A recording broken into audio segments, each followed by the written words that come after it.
জিলহজ মাসের 10 দিন আল্লাহর কাছে অনেক দামি। সেই 10 দিন রাসূলুল্লাহ সাল্লাল্লাহু আলাইহি ওয়াসাল্লাম অত্যন্ত গুরুত্বপূর্ণ কিছু আমল করতেন। সেই আমলটুকু আমরাও করার জন্য চেষ্টা করব ইনশাআল্লাহ।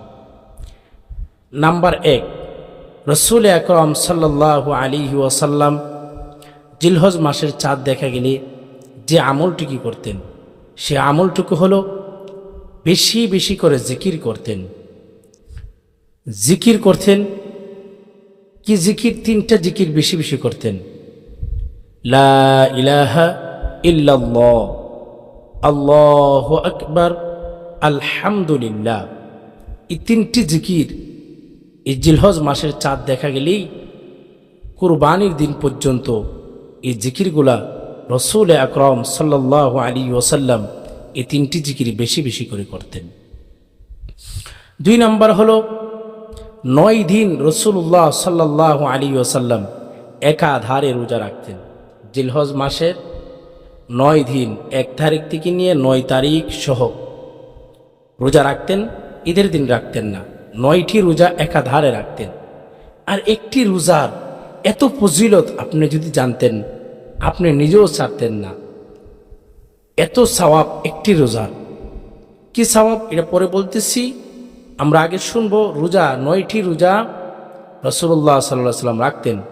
আর এক একটি রোজা আপনার 1 বছর রোজা রাখার সওয়াব আপনার আমলনামায় দান করবে। সুবহানাল্লাহ। 3 নম্বর হলো জিলহজ মাসের চাঁদ দেখার পর আপনার চুল, গোঁফ, মাথার চুল, তারপরে মুছ, তারপর হলো আপনার হাতের নখ, পায়ের নখ, এগুলা কাটা থেকে আমি বিরত থাকব। শুধু তারাই যারা কুরবানি দিবে, তারা হাত পায়ের নখ, মাথার চুল, তারপরে গোঁফ, তারপরে ভূগোলের চুল, গুপ্তাঙ্গলের চুল, এগুলাতে কাটা থেকে আমরা বিরত থাকব। আমরা 1 তারিখ থেকে নিয়ে 9 তারিখ পর্যন্ত 10 তারিখ পর্যন্ত রাখবো। কুরবানির পশু জবাই করার পর তারপর আমরা আমাদের হাতে পায়ের নখ, মাথার চুল, গোঁফ, তারপর ভূগোলের চুল, এগুলো আমরা ফেলে দিব। এর আগে আমরা যারা কুরবানি দিই আমরা পালাবো না।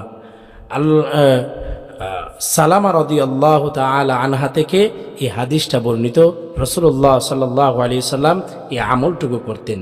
তাহলে আমরাও সে আমলটুকু করব।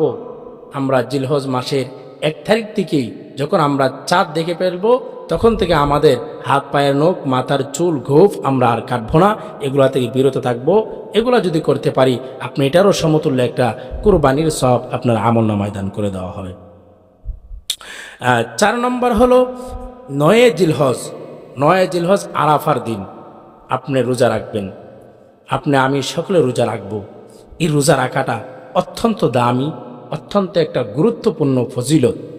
যদি আমি জিলহজ মাসের 9 তারিখ আরাফার দিনে একটি রোজা রাখতে পারি, আল্লাহ তাআলা আমাকে সকলকে এমন একটা সওয়াব দান করবে, এটা আমি বুঝতে পারি না, কল্পনাও করতে পারি না কি সওয়াব দিবে। সওয়াবটা হলো যে ব্যক্তি জিলহজ মাসের 9 তারিখ আরাফার দিনে রোজা রাখবে, আল্লাহ তাআলা এই রোজার বদৌলতে তার 1 বছর আগের এবং পরের 2 বছরের গুনাহ আল্লাহ তাআলা মাফ করে দিবে।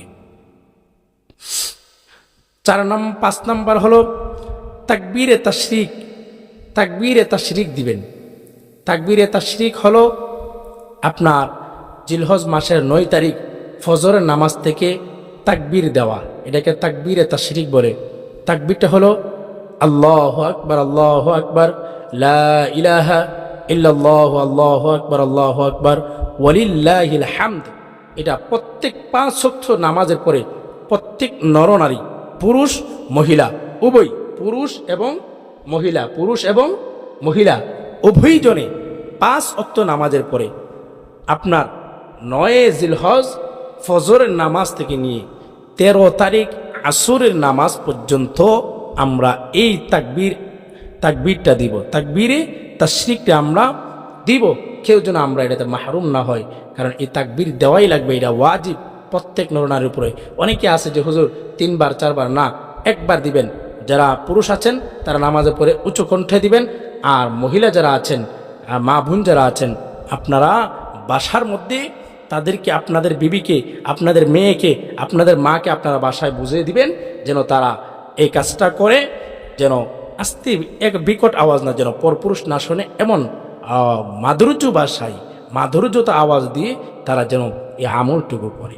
তাহলে আমরা এই 5টি আমল যদি করতে পারি, আল্লাহ তাআলা আমাদেরকে অত্যন্ত দামি বানিয়ে দিবেন।